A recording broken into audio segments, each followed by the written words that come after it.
I woke up slowly, digesting what I had seen. I was lying in bed. I felt young. There was someone in bed with me.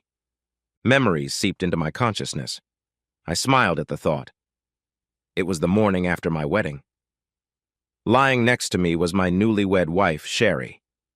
I looked over her pale skin, put a finger to her neck, and smiled even wider. I reached for the phone.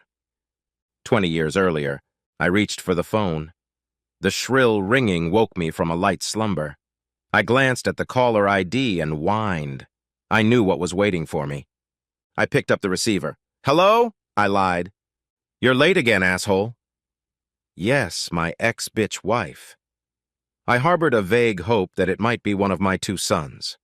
Unlikely, they hated me more than they hated their mother, as if such a thing were possible. "I'm 2 days late. It's not an emergency for you, and we both know it."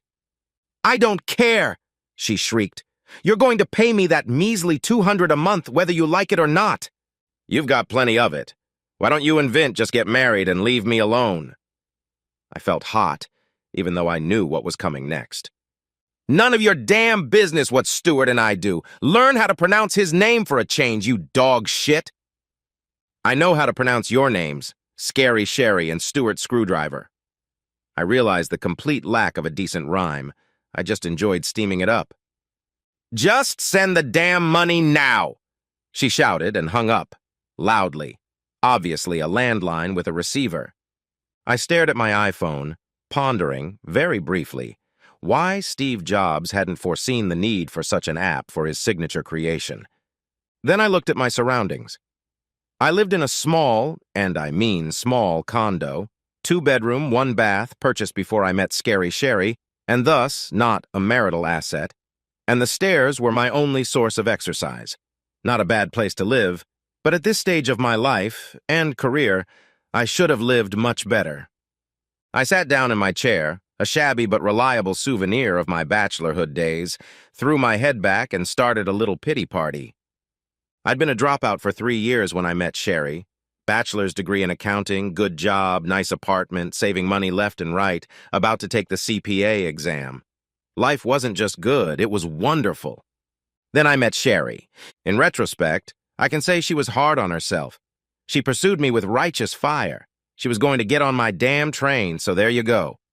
A year later, we were married and expecting a baby. No, she didn't get pregnant until after the wedding, unless babies take 15 months to carry. We were doing well, I thought, until our first child was born, and then the drumbeat began. New house, new house, new house, new house, new car, new car, new car, new... Well, you get the picture. After a couple years, I obeyed most of her promises, and we had another baby boy. There were few waves throughout the years of the kids' lives. When they moved on to middle school, things changed. I didn't notice anything, of course, but not everyone was aware. Don and Sheila, mutual friends, tried to drop hints. Phil and Susan, another close friend, bluntly told me so. I was being cheated on. I've been cheated on, cuckolds. I brushed it all off, but as the days, weeks, and months passed, I began to realize that our friends were right. Something was happening. Just after our 17th anniversary, an event marked by a chilly relationship and a lack of warmth, she announced to me that she had fallen in love with someone else. Don and Sheila scolded me outright. Phil and Susan not so much, but still angry at both of us. Scary Sherry slapped me with a restraining order and served me with divorce papers, then moved her lover in with her. It all happened so fast I didn't have time to realize anything. Not in the moment.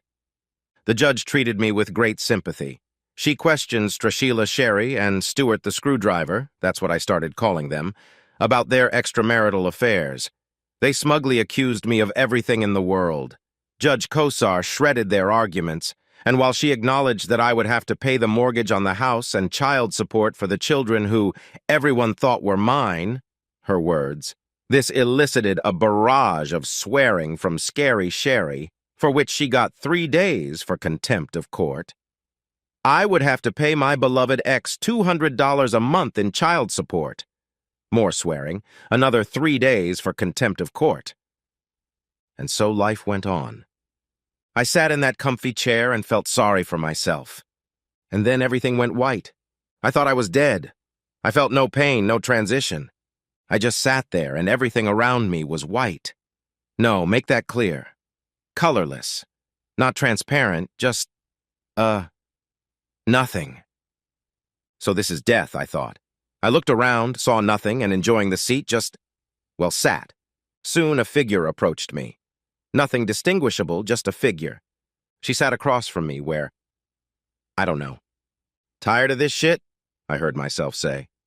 I nodded. A hand reached toward me, holding out a vial. I took it. There was one pill in it.